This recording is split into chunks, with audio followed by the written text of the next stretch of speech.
Today we have the honor of speaking with Andras Kallos, a marketing and communication professional with a truly impressive career. Andras was among the first 4 employees of Coca-Cola in Hungary, where he eventually rose to become the global marketing director of the company in Atlanta. He also had top marketing positions at Universal Music, Telenor, Microsoft, and Mall Group.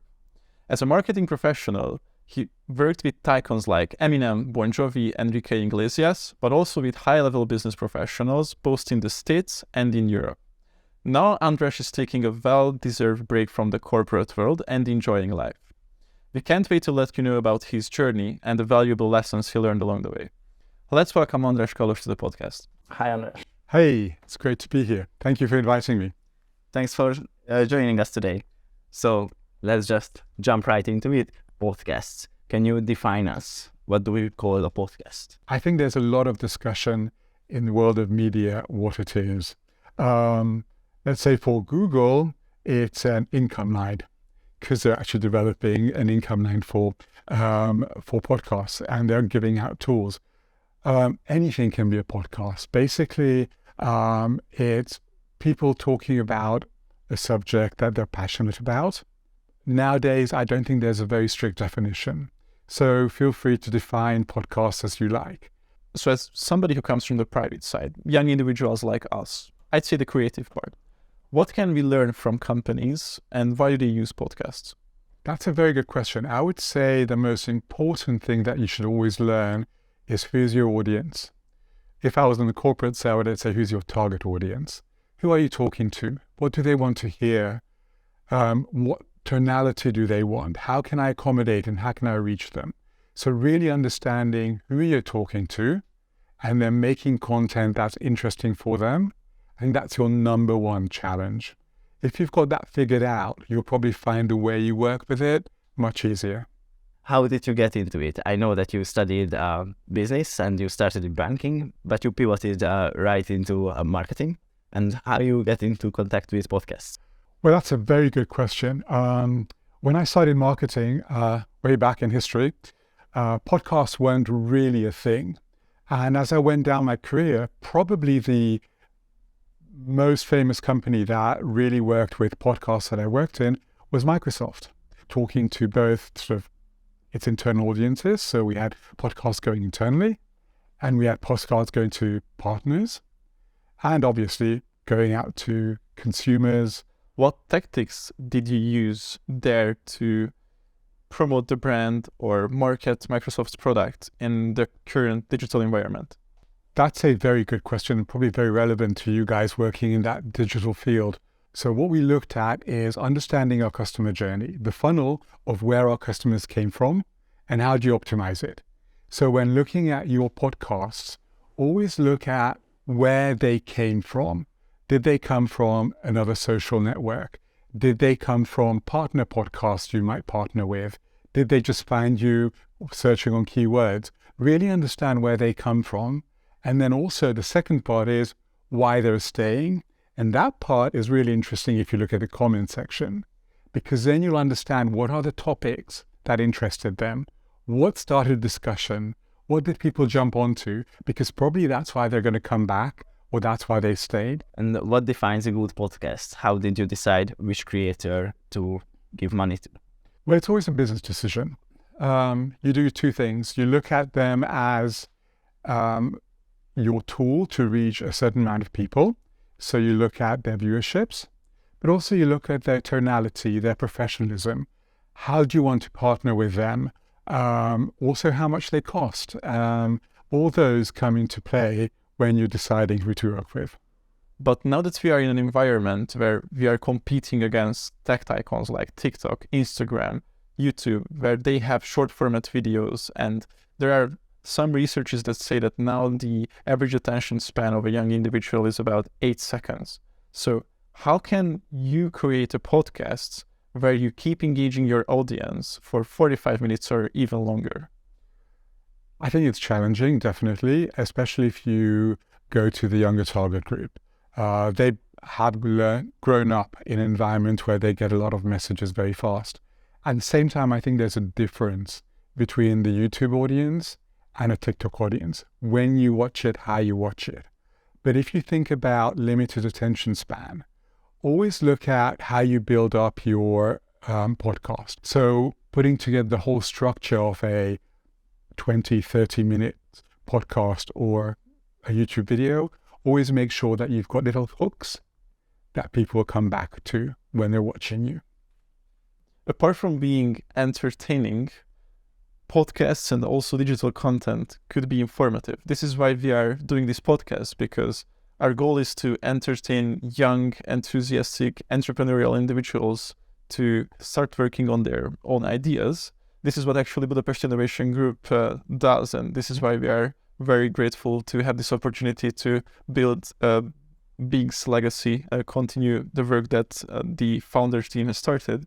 So what I want to ask you is that apart from being entertaining, how can you be informative? I think being informative is what you do, and being entertaining is how you do it.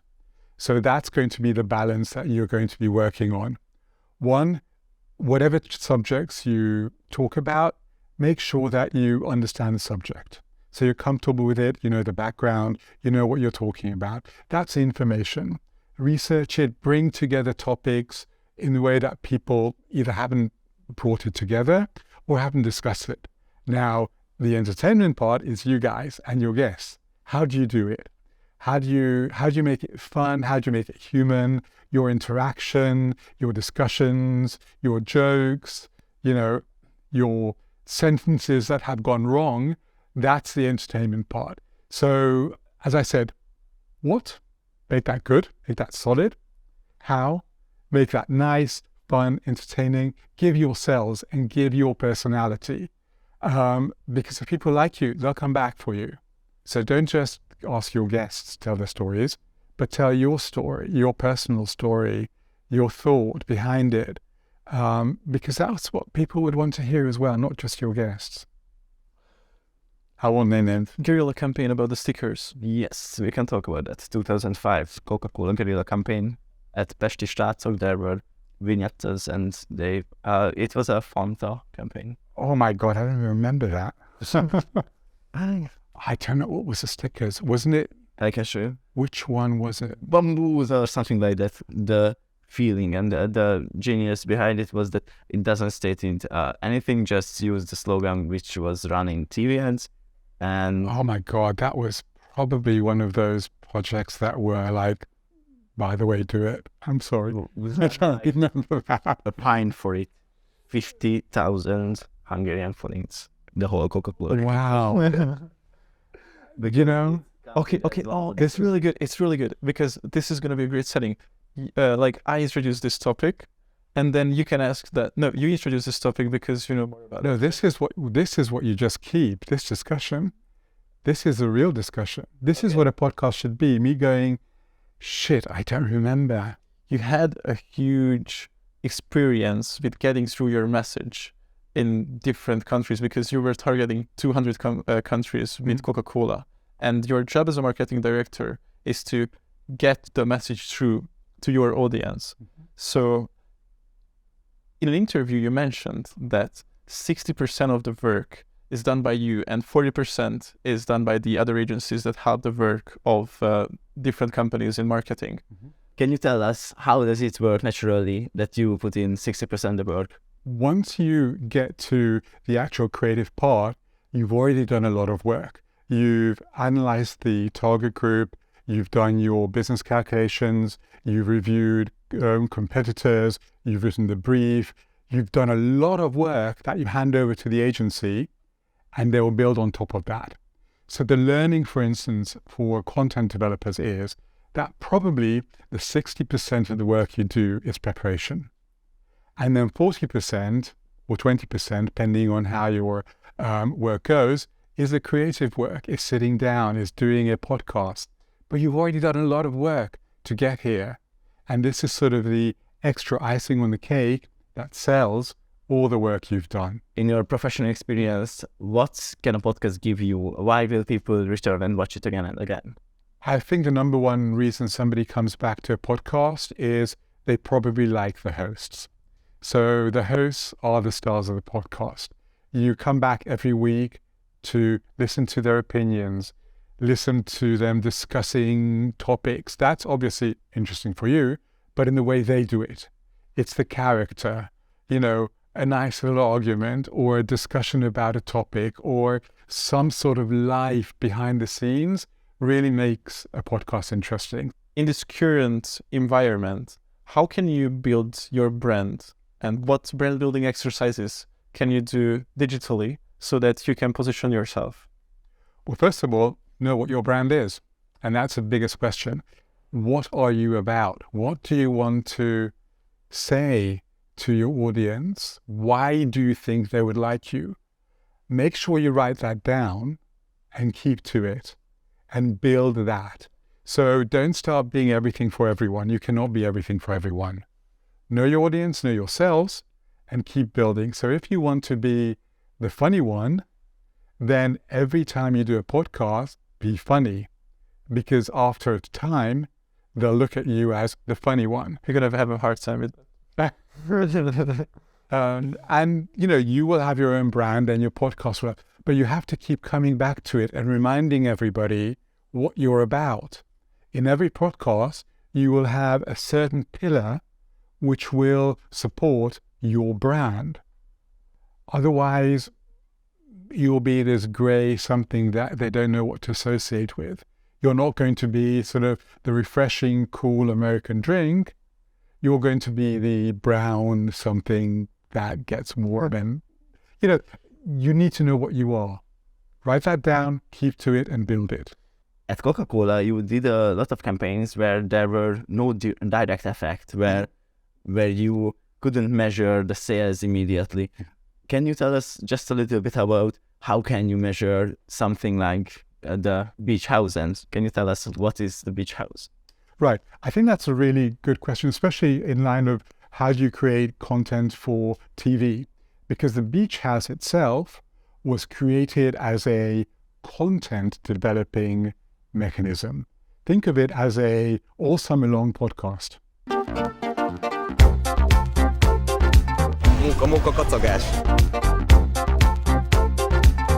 Which gave content to TV, to morning shows, to interview venues, and for people to come and visit.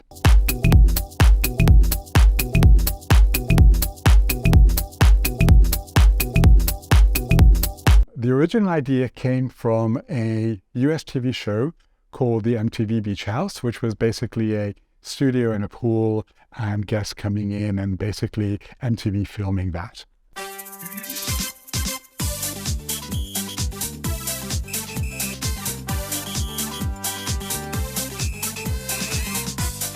And we decided to build that a bit bigger, a bit more expensive in Budapest at Lake Balaton. So it became the Balaton Beach House, and then it became the Coca-Cola Beach House.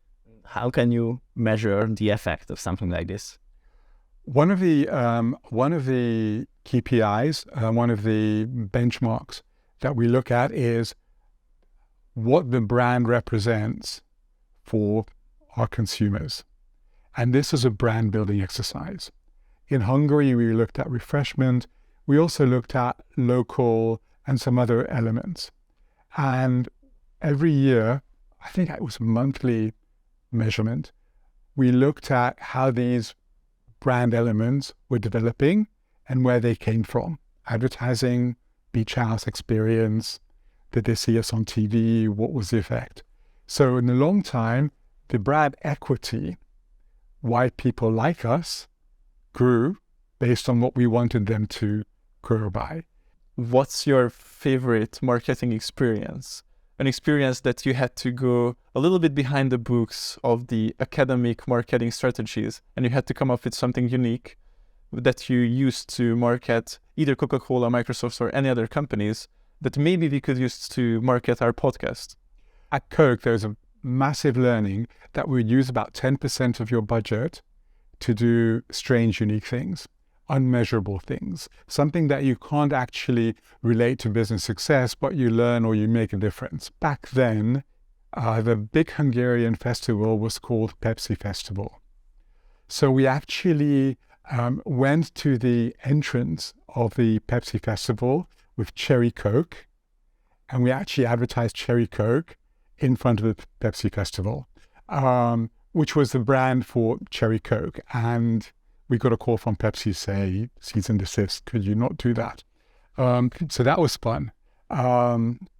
We did one in Hungary, which was called Chihuahua. And it was basically based on a song that they used in the ad.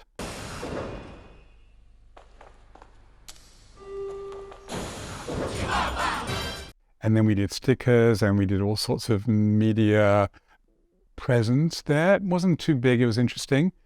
But the most creative was in Atlanta.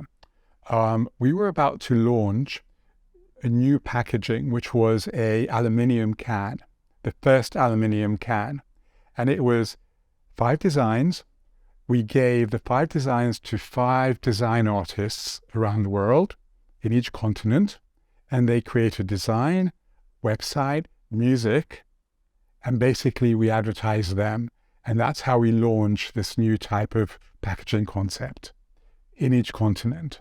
And there was a big party, obviously, and all that sort of stuff. And the interesting thing, which is, I don't know whether that's a secret or not, but these are meant for adult consumption. And what it had is it had a space for one shot, an alcoholic shot in the can. So you open the Coke and you can put a shot in there and then you can have a mixed drink, but it's all in one, because at that time we didn't actually mix alcohol and Coke. So it's very unique design. I think that was probably a trade secret. Sounds amazing. Do you have any idea how can someone small with a smaller marketing budget use these ideas? Always look at what you're passionate about and have creative brainstorming ideas. It'll come to you. It'll come to you through research. It'll come through a discussion with somebody you're interviewing. And get those ideas. When you get them, write them down and just use them. And feel free to try new things. Spend 10% of your time and energy just doing crazy, wild, silly things and see what works. That's actually some great piece of advice. You achieved everything in Atlanta and you still came back to Hungary. And I want to ask you, why did you do that? Why didn't you retire in America, for example? Well, first of all, the best looking people are in Hungary anyway. Not always the nicest, but definitely the best looking people. But if you work in a big corporation, if you work abroad and you're alone, then your life slowly gets eaten up, your private life. I traveled probably 80% of my time. Got back for Friday, had a weekend of debauchery and whatever I could find to do during those couple of days, limited private life, probably drank a bit too much, partied a bit too much. And there's no real balance in your work life because you are living a very different corporate life. You get paid a lot, you meet interesting people, you work with the most amazing and creative people. It's great. But if you do that 24/7 for years and years, you tire. Plus, you are basically being removed from daily life. So whether it's creative, business, or personal life. So what I wanted to do is come back to Europe. I do like Europe. I think it's a great place. Hungary is a wonderful city, really great people, wonderful places to go, and just reconnect with doing classical marketing. There are a lot of young individuals like us who want to create a business, and we are working on it full time and we really enjoy it and we are having fun.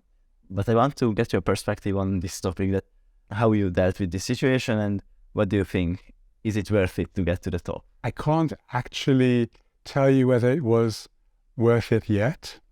I'm still in the middle of it, but I had a lot of fun. And the reason I did that and the reason that I did my job relatively well, I believe, or very successfully, is because I enjoyed doing it.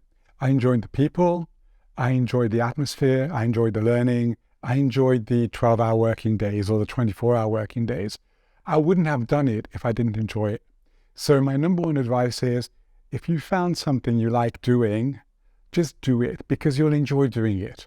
And it doesn't mean that you're giving something else up naturally. You might be. And yes, I gave up some of my family, and probably my relationships might say that it cost us a couple of weekends. But at the same time, I did enjoy it. I had fun. It was years and years of really being myself and developing what I wanted to be. Thanks for sharing. Thank you as well for sharing all these great stories and information about how to produce digital content. I am an NCC student, and we had a course which inspired this podcast very much. And at the end of that course, we always ask one question from our participants, that if you could go back in time to your 20-year-old self and you could only tell 3 things, what would those advices be? I'm going to give myself 3 words. And as a marketer, I always need to go into the marketing environment, what those 3 words would be. And those 3 words would be, just do it. And do what you did and enjoy it. Yeah. Just keep doing what you did because it worked for you. And probably there were weekends that I regretted things, but generally it was an interesting couple of years. So yeah, just do it. Thank you very much. You're very welcome. It was a pleasure. Let's hope that we will meet again soon. Whenever you invite me.